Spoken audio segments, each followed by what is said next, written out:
دیکھیے اللہ کی لعنت کا مطلب کیا ہے، میں نے اس سے پہلے بھی بتایا لیکن یہاں بھی سمجھ لیں۔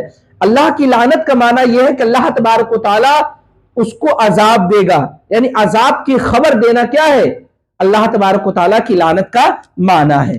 اور فرشتوں اور انسانوں کی لعنت کا کیا معنی ہے، تو فرشتوں اور انسانوں کی لعنت کا معنی یہ ہے کہ وہ انسان اللہ کی رحمت سے کیا ہو، دور رہے۔ چلیے، اور زندہ اگر کوئی انسان کافر ہو، میں نے بتایا نا، اگر زندہ انسان کیا ہو، کافر ہو، تو اس پر آپ لعنت نہیں کر سکتے ہیں، ہے نا۔ ممکن ہے کہ وہ انسان توبہ کر لے، جیسا کہ سورہ آل عمران آیت نمبر 128 میں اللہ ارشاد فرماتا ہے، لیس لک من الامر شیء او یتوب علیہم او یعذبہم فانہم ظالمون، کہ آپ اس میں کسی چیز کے مالک نہیں، ہے نا، یا اللہ ان کی توبہ کو قبول فرمائے یا ان کو عذاب دے، بے شک یہ لوگ کیا ہے، ظالم ہیں۔ لیکن آپ جو ہے نا اس میں کسی چیز کے مالک نہیں ہیں۔ آپ لعنت کریں، یہ آپ اس چیز کے مالک نہیں ہے کہ آپ کسی کو لعنت کر دیں، نہیں۔ لعنت کرنے کی 3 قسم ہم نے بتایا کہ عمومی طور پر لعنت ہی کرنے کا شوق ہے نا، تو عمومی طور پر شریعت مطہرہ نے جس کو لعنت کرنے کو کہا ہے آپ اس کو لعنت کر دیں، یا دلیل قطعی سے جس کا ثبوت ہو کہ وہ انسان کیا ہو، اس انسان کی موت کفر پر ہوئی ہے، جیسے ابو لہب، ہے نا، تب اس پر آپ لعنت کر سکتے ہیں، اس کے علاوہ کسی پر آپ لعنت نہیں کر سکتے ہیں۔ زندہ کافروں پر لعنت اس وجہ سے نہیں کر سکتے کہ ممکن ہے کہ وہ انسان کیا ہو، اللہ تبارک و تعالیٰ کی بارگاہ میں توبہ کر لے، اور آپ لعنت کریں گے تو بندوں کی لعنت کا مطلب یہ ہوتا ہے کہ اللہ کی رحمت سے دور کرنا۔ اب ظاہر سی بات ہے اگر آپ لعنت کریں گے تو ممکن ہے کہ وہ اللہ کے قریب ہونا چاہتا ہو، آپ لعنت کر دیں تو وہ بھی قریب نہیں ہو سکتا، اسی لیے عام کافروں پر بھی لعنت نہیں کر سکتے۔ ہاں، عمومی طور پر کافروں پر لعنت کر سکتے ہیں، لیکن خاص اگر یہ کافر ہے تو ڈائریکٹ ہم اس پر اللہ کی لعنت نہیں کر سکتے ہیں، عمومی طور پر کریں نا۔ چلیے، اور مسلمانوں پر لعنت کرنا یہ جائز نہیں ہوتا ہے، کہ چاہے جیسے کہ آج کل بہت سارے لوگ ایسے ہوتے ہیں نا، غصہ میں بھی، جھگڑا میں بھی ایک دوسرے کو لعنت کرنا شروع کر دیتے ہیں، بھائی تجھے اللہ کی لعنت ہو، تجھے رسول کی لعنت ہو، تجھے نبی کی لعنت ہو، تجھے قرآن کی لعنت ہو، ہے نا، 10 طریقے کی باتیں آپ سنتے ہوں گے۔ تو مسلمانوں پر لعنت کرنا یہ جائز نہیں ہے، اس لیے جائز نہیں کہ دیکھیں امام بخاری روایت کرتے ہیں، حضرت ثابت بن ضحاک رضی اللہ تعالی عنہ بیان کرتے ہیں کہ رسول اللہ صلی اللہ تعالی علیہ وسلم نے ارشاد فرمایا، جس شخص نے مسلمان کو لعنت کی تو یہ اس کو قتل کرنے کے مثل ہے۔ اگر آپ کسی مسلمان بھائی کو لعنت کرتے ہیں تو گویا کہ آپ مسلمان بھائی کو قتل کرتے ہیں، لہذا کسی مسلمان پر لعنت کرنا جائز نہیں ہے۔ حضرت عمر بن خطاب بیان کرتے ہیں کہ نبی کریم صلی اللہ تعالی علیہ وسلم کے زمانے میں عبداللہ نام کا ایک شخص تھا جس کا لقب حمار تھا، وہ رسول اللہ صلی اللہ تعالی علیہ وسلم کو ہنسایا کرتا تھا، اور رسول اللہ صلی اللہ تعالی علیہ وسلم اس کو شراب پینے کی بنیاد پر اللہ کے رسول صلی اللہ علیہ وسلم اس کو حد بھی لگایا کرتے تھے۔ ایک دن اس شخص کو حد لگائی جا رہی تھی تو مسلمانوں میں سے کسی شخص نے کہا کہ اے اللہ اس پر لعنت کر، اے اللہ تو اس پر لعنت کر، اس کو کتنی بار حد لگائی گئی اور میرے آقا نے کتنی بار اس پر حد لگائی، لیکن یہ انسان سمجھنے کو تیار نہیں ہے، اے اللہ تو اس پر لعنت کر۔ نبی کریم صلی اللہ تعالی علیہ وسلم نے فرمایا، اے انسان اس کو لعنت نہ کرو، بخدا تم کو معلوم نہیں ہے کہ یہ اللہ اور اس کے رسول سے محبت کرنے والا ہے نا، تم اس پر لعنت مت کرو۔ تو پتہ کیا چلا، آپ کا یہ حق نہیں بنتا کہ آپ کسی کو لعنت کرے فردن۔ عمومی طور پر شریعت مطہرہ نے جس کو لعنت کرنے کا حکم دیا اس پر کر سکتے، کوئی دقت نہیں ہے، فردن کسی پر آپ لعنت نہیں کر سکتے۔ البتہ گناہ کبیرہ کرنے والوں پر جو ہے نا بلا تعین کے نبی کریم صلی اللہ تعالی علیہ وسلم نے لعنت فرمائی، جیسے جھوٹوں پر اللہ تبارک و تعالیٰ کی لعنت، یہ گناہ کبیرہ ہے۔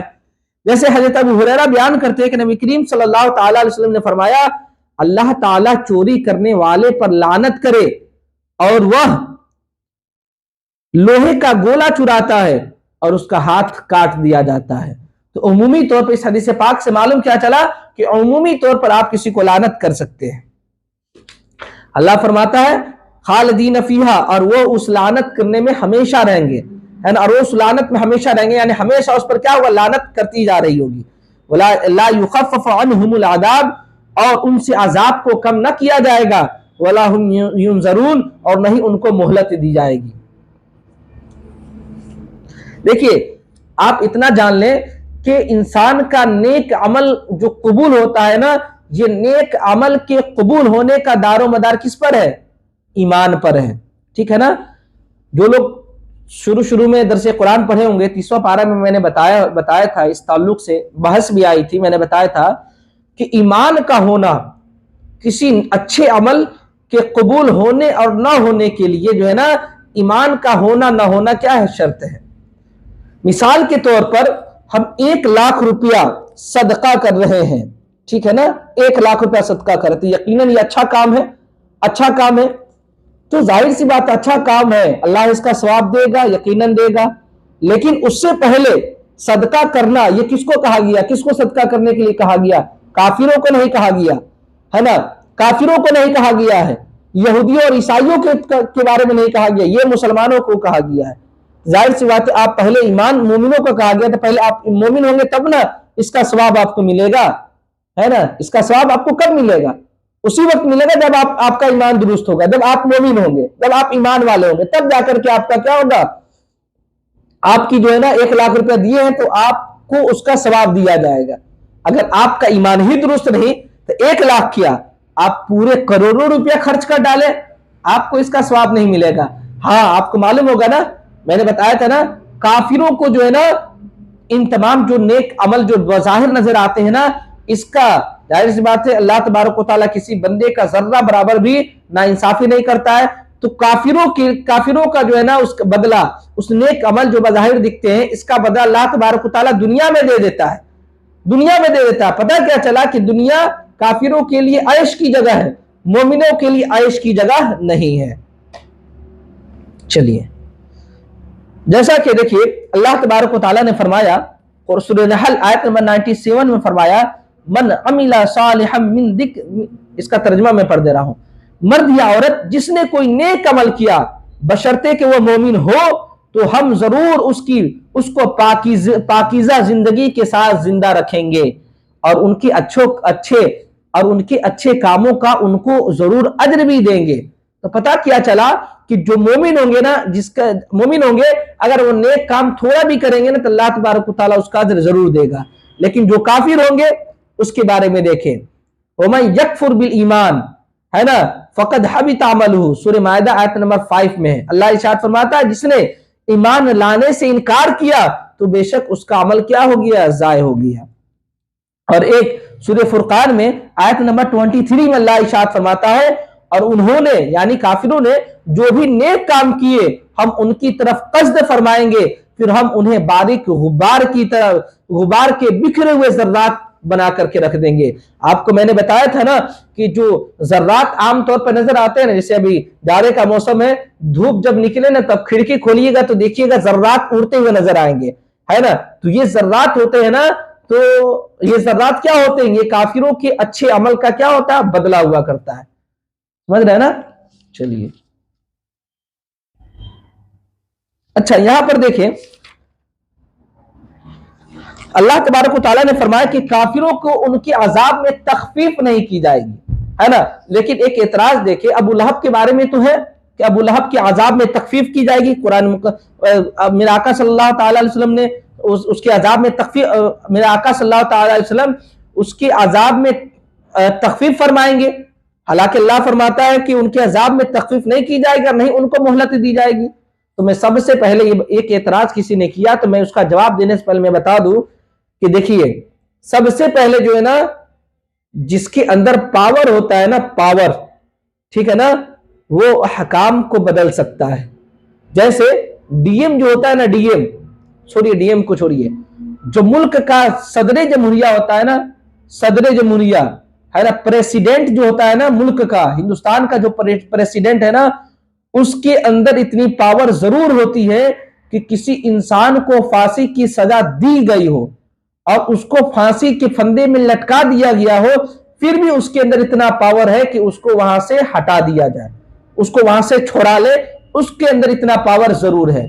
اب جب آپ یہ بات سمجھ گئے تو اب آپ جواب سنیں کہ سب سے پہلی بات کہ نبی کریم صلی اللہ تعالی علیہ وسلم کی شفاعت ہے نا، یہ ان کی خصوصیت کی وجہ سے ہے نا، ابو لہب اور ابو طالب اس عام قاعدہ جو اللہ نے فرمایا کہ ان کے عذاب میں تخفیف نہیں کی جائے گی، یہ ابو لہب اس سے کیا ہے، الگ ہے، مستثنا ہے۔ عام کافر جو ہوں گے ان کے بارے میں یہ ہے، میرے آقا صلی اللہ تعالی علیہ وسلم خود ان کے عذاب میں تخفیف فرمائیں گے، تو میرے آقا صلی اللہ تعالی علیہ وسلم کی شفاعت جو ہے نا ان لوگوں سے کیا ہے، مستثنا ہے۔ دوسرا جواب یہ کہ دیکھیں کفار کے عذاب میں تخفیف نہ کرنا اللہ تبارک و تعالیٰ کا کیا ہے، عدل ہے۔ اور رہی بات ابو طالب کا، ابو طالب کے عذاب میں تخفیف کر دینا یہ اللہ تبارک و تعالیٰ کا کیا ہے، فضل ہے۔ چلیے، اور ابو طالب جو ہے ابو لہب جو ہے یہ کیا ہے، یہ اللہ تبارک و تعالیٰ کا اس پر فضل ہے، تب تو عذاب میں اس کی تخفیف ہو رہی ہے۔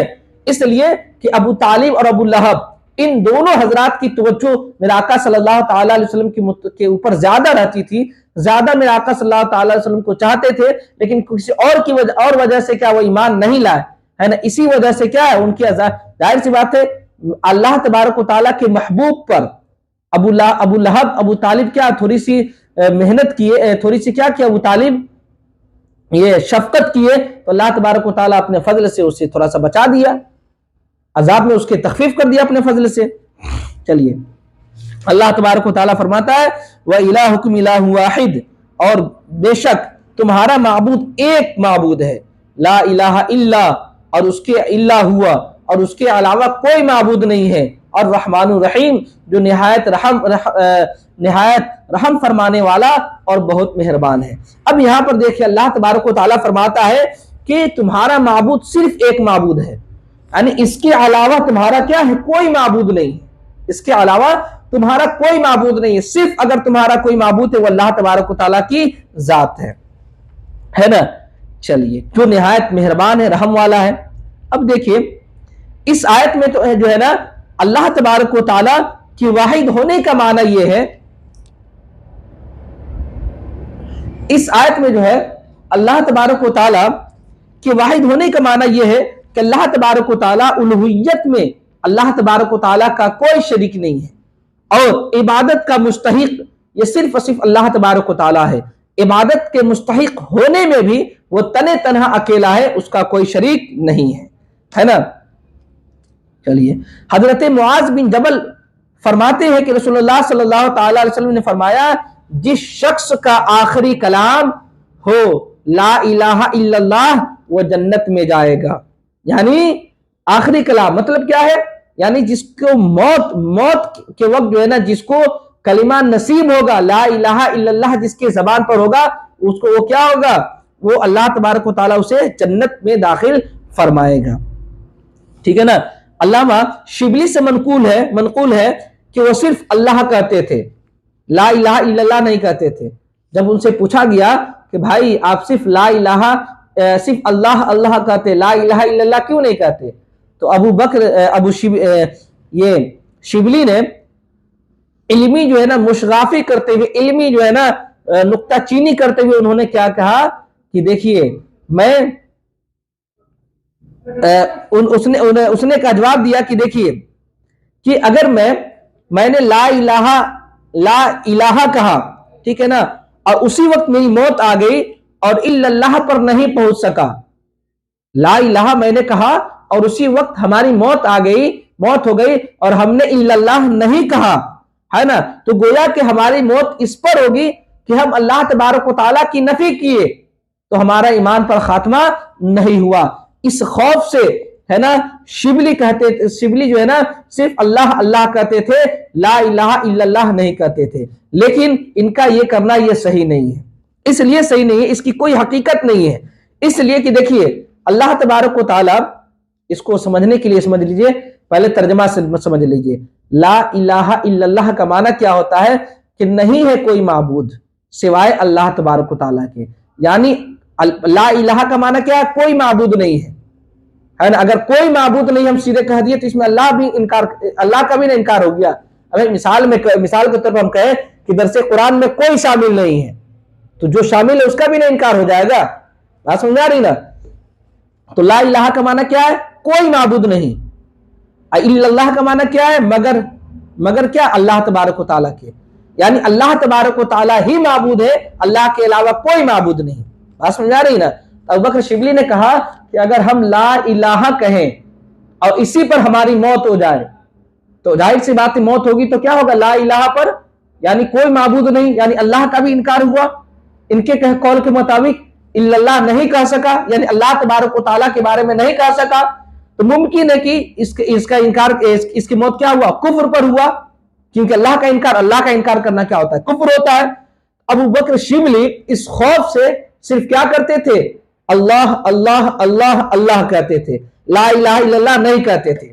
تو کہا گیا کہ یہ کیا؟ اس کی کوئی حقیقت نہیں، یہ غلط ہے، اس کی حقیقت نہیں ہے. اس لیے کہ دیکھیے مقصود دل سے ہوتا ہے، نیت دل میں ہوتا ہے. ظاہر سی بات ہے میں کیا بولنے جا رہا ہوں یہ میرا دل جان رہا ہے نا، اللہ جان رہا ہے نا. ہماری موت اگرچہ کسی چیز پر ہو جائے، لیکن اللہ تو میرا نیت تو جان رہا ہے، اللہ میرا مقصد تو جان رہا ہے نا. ہم کہنے جا رہے ہیں لا الہ الا اللہ، اللہ ہماری نیت کیا ہے؟ اللہ کی تصدیق کرنے ہم جا رہے ہیں، ہے نا. اور اسی درمیان میں ہماری موت آ گئی تو اس سے کوئی فرق نہیں پڑتا ہے، اس لیے کہ اللہ دل دیکھتا ہے. اللہ تبارک و تعالیٰ انسان کا دل دیکھتا ہے کہ دل میں اس کے کیا ہے. اسی وجہ سے کہا گیا ایمان دو چیز کا نام ہے، تصدیق بالقلب، اقرار باللسان. زبان سے اقرار کرنا، دل سے تصدیق کرنا. زبان سے اقرار کرنا کیا ہے؟ کبھی کبھی اس میں رخصت ہے، چھوٹ ہے، لیکن دل سے اگر اللہ تبارک و تعالیٰ کا تھوڑی دیر کے لیے بھی چاہے وہ کوئی لمحہ ہو تھوڑی دیر کے لیے بھی اللہ کا انکار کریں گے تو آپ کافر ہو جائیں گے. لیکن زبان سے، ہے نا، زبان سے استراب کی حالت میں انکار کر دیں گے نا تو پھر کوئی دقت نہیں ہے، کیونکہ دل میں تو ہے نا، دل کا اللہ دیکھتا ہے نا. ایمان دیکھتا ہے، دل دیکھتا ہے، نیت دیکھتا ہے اللہ تبارک و تعالیٰ، ہے نا. لہٰذا انسان کو چاہیے کہ وہ صرف اللہ اللہ نہ کہے بلکہ لا الہ الا اللہ کہے، صرف اللہ اللہ نہ کہے. اس لیے کہ لا الہ الا اللہ کہیں گے نا تو اس سے اللہ تبارک و تعالیٰ کی وحدانیت پر کیا ہوتی ہے؟ دلیل ثابت ہونا شروع ہوتا ہے. شیخ محی الدین ابن عربی نے کہا کہ مجھے نبی کریم صلی اللہ تعالی علیہ وسلم سے یہ حدیث پہنچی کہ جس شخص نے 70,000 مرتبہ لا الہ الا اللہ پڑھا اور تو اس کی مغفرت کر دی جائے گی. یعنی جو انسان 70,000 مرتبہ لا الہ الا اللہ پڑھتا ہے اللہ تبارک و تعالیٰ اس کو معاف فرما دیتا ہے نا. اور جس کے لیے پڑھا گیا 70,000 مرتبہ اللہ تبارک و تعالیٰ اس کی بھی مغفرت فرما دیتا ہے نا. چلیے اس سے پتا کیا چلا کہ لوگ کہتے ہیں نا کہ قرآن ایصال ثواب کوئی صحیح نہیں ہے، ایصال ثواب حق نہیں ہے، قرآن کا ثواب ہم میت کو پہنچاتے ہیں تو نہیں پہنچتا ہے. تو یہاں خود ثابت ہو رہا ہے، میرے آقا خود فرما رہے ہیں یہ تو قرآن ہے، یہ ایک ذکر لا الہ الا اللہ، اس کے بارے میں کہا گیا کہ جس کے لیے جو ہے نا پڑھا گیا اس کی بھی بخشش ہو جاتی ہے، جو پڑھتا ہے اس کی بھی بخشش ہو جاتی ہے. ظاہر سی بات ہے جس کے لیے پڑھا جائے گا، بھائی پڑھا آپ کے لیے جا رہا ہے، ظاہر سی بات ہے آپ کی بارگاہ میں پہنچائیں گے تب نا. اے بھائی ہم یہ قلم آپ کے لیے لے رہے ہیں تو یہ قلم آپ کے لیے فائدہ کب دے گا؟ یہ کب فائدہ دے گا؟ یہ اسی وقت نہ دے گا کہ ہم آپ کو لے جا کر کے سپرد کر دے، آپ کو ہینڈ اوور کر دے، تب نہ جا کر کے آپ کو یہ فائدہ پہنچائے گا کہ ہم آپ کے نام کا خرید کے رکھے رہے تب فائدہ پہنچائے گا. اسی طریقے سے اگر ہم پڑھ لیے 70,000 مرتبہ لا الہ الا اللہ اور اس کو ہم جو ہے نا میت کو پہنچا دیا، اللہ تبارک و تعالیٰ اس کی بھی بخشش فرما دیتا ہے. تو قرآن اگر پڑھے انسان اور دعا کرے، مغفرت کی دعا کرے، ایصال ثواب کرے تو اللہ تبارک و تعالیٰ اس کی دعا قبول نہیں کرے گا، یقیناً کرے گا. میرا ایمان ہے کہ قرآن مقدس کا ایک نقطہ پڑھ کر کے، ایک حرف پڑھ کر کے، ہے نا، اگر ہم اللہ کی بارگاہ میں مغفرت کریں گے نا، کسی کے لیے مغفرت کی دعا کریں گے تو اللہ تبارک و تعالیٰ اس کی دعا کو قبول فرمائے گا. ٹھیک ہے نا. اسی وجہ سے کہا گیا کہ صرف اور صرف جو ہے نا، اسی وجہ سے کہا گیا کہ لا الہ الا اللہ جو پڑھا اس کی بھی مغفرت ہو جاتی ہے اور جس کے لیے پڑھا اس کے لیے بھی بخشش ہو جاتی ہے. ایک چیز میں بتاؤں کہ خود شیخ محی الدین ابن عربی کہتے ہیں کہ میں نے 70,000 مرتبہ ایک مرتبہ کلمہ پڑھ لیا اور اس کو کسی کے لیے بخشا نہیں، میں اس کو اپنے پاس رکھا رہا. میں ایک مرتبہ ایک دعوت میں گیا تو ایک انسان کے بارے میں مشہور تھا کہ وہ انسان کشف جانتا ہے، تو اسی درمیان وہ انسان رونے لگا۔ جب اس انسان سے رونے کی وجہ پوچھی گئی تو اس انسان نے کہا کہ میری والدہ جو ہے نا یہ عذاب میں ہے، عذاب میں مبتلا ہے نا۔ تو ابو بکر شیخ محی الدین ابن عربی کہتے ہیں کہ میں نے 70,000 مرتبہ جو لا الہ الا اللہ کا ورد کر کے جمع کیا تھا نا، میں نے خود اس کے لیے اسی جگہ بخش دیا ہے نا۔ وہ انسان کچھ دیر کے بعد پھر ہنسنے لگا۔ اس انسان سے پوچھا گیا اے انسان بتاؤ تو کیوں ہنس رہے ہو؟ تو اس انسان نے کہا کہ میں اب اپنی ماں کو جنت میں ٹہلتا دیکھ رہا ہوں، میں اپنی ماں کو خوش دیکھ رہا ہوں، اسی وجہ سے میں بھی مسکرانے لگا۔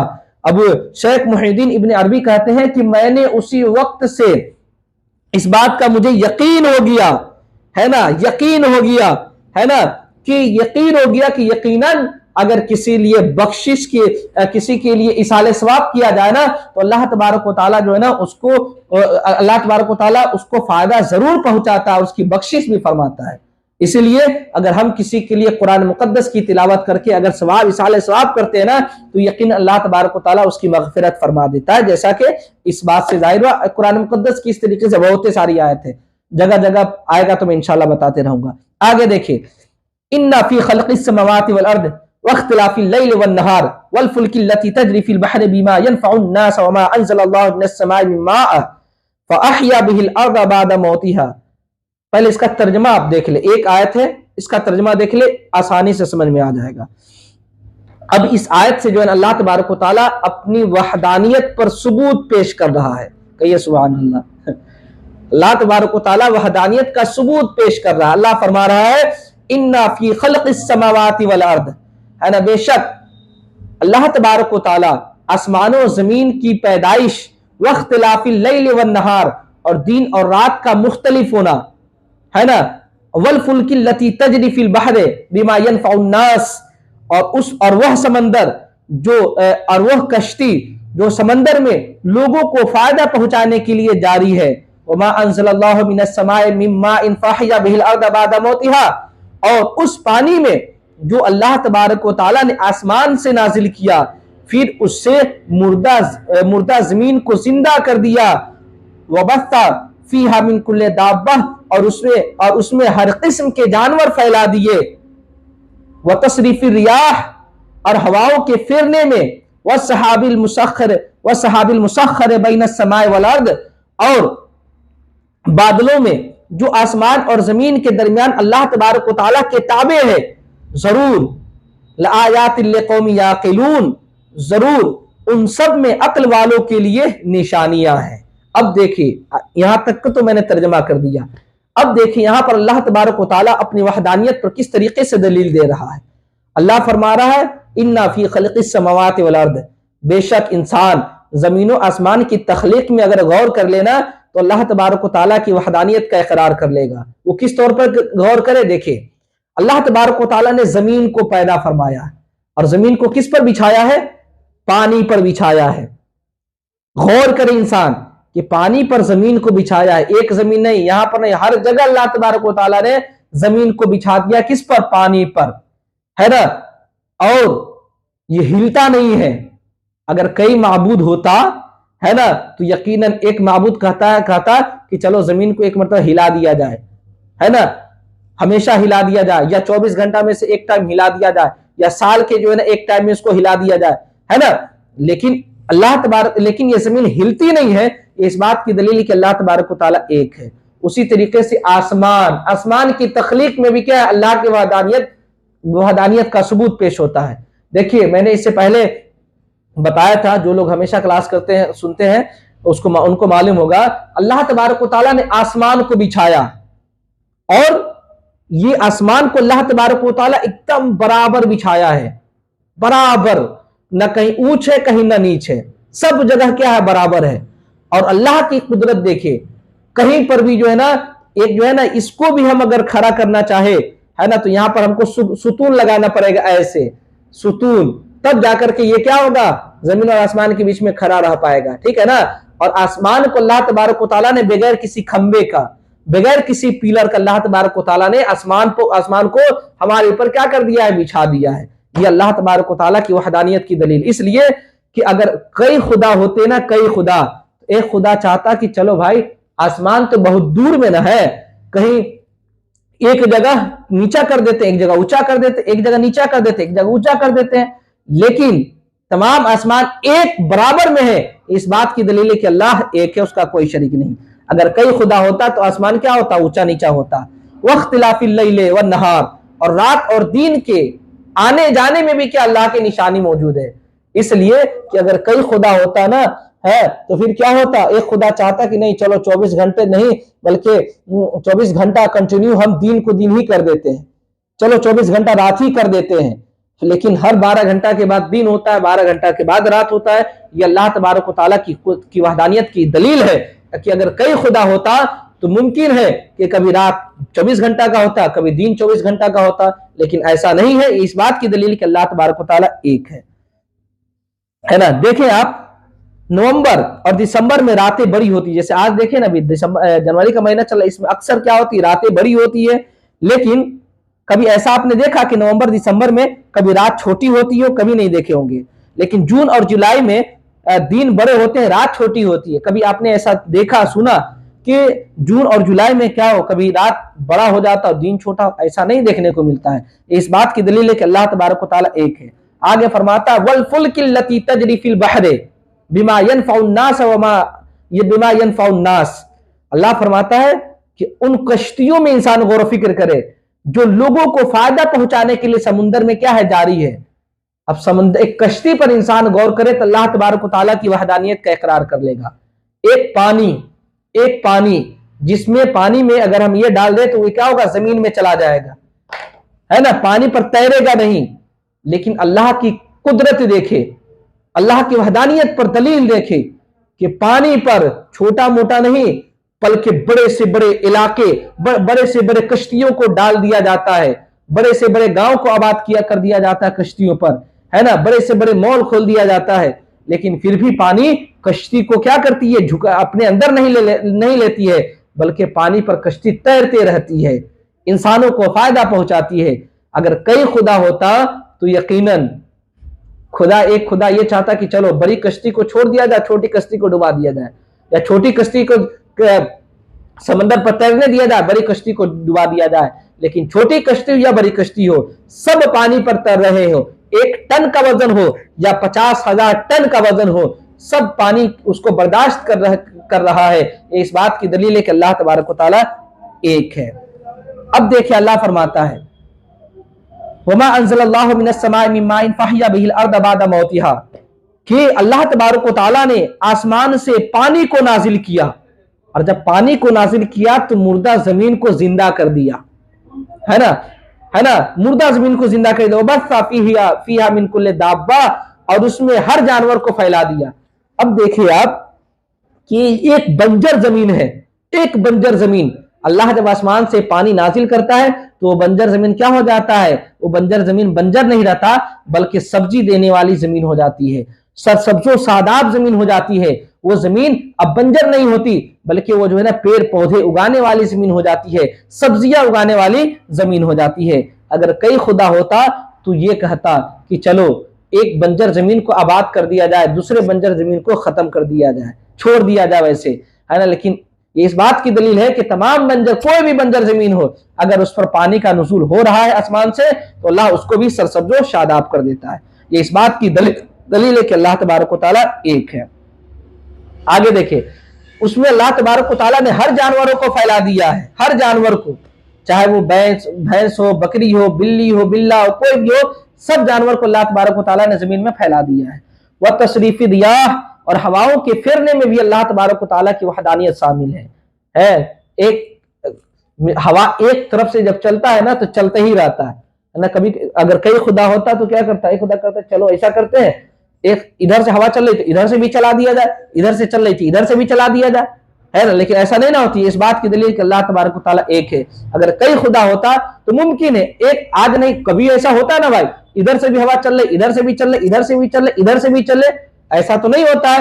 اس لیے اس بات کی دلیل ہے کہ اللہ تبارک و تعالیٰ ایک ہے۔ وَالسَّحَابِ الْمُسَخَّرِ بَيْنَ السَّمَاءِ وَالْأَرْضِ، اور آسمان، ہے نا، اور بادل اور بادلوں میں جو آسمانوں اور زمین کے درمیان اللہ تبارک و تعالیٰ کے تابع ہے. بادل کو آپ نے کبھی دیکھا ہوگا، جو لوگ ہوائی جہاز کا سفر کرتے ہیں وہ دیکھا ہوگا بادل کہاں پر ہے، نہ زمین میں ہے نہ آسمان پر ہے، بیچ میں ہے. یہ اللہ تبارک و تعالیٰ کی وحدانیت پر دلیل ہے. اور یہ کن لوگوں کے لیے فائدہ مند ہے؟ لآیات لقوم یعقلون، یہ نشانی یقیناً فائدہ مند ہے کن لوگوں کے لیے؟ جو عقل والوں کے لیے کیا ہے؟ یہ فائدہ مند ہے. عقل والوں کے لیے کیا ہے؟ اس میں نشانی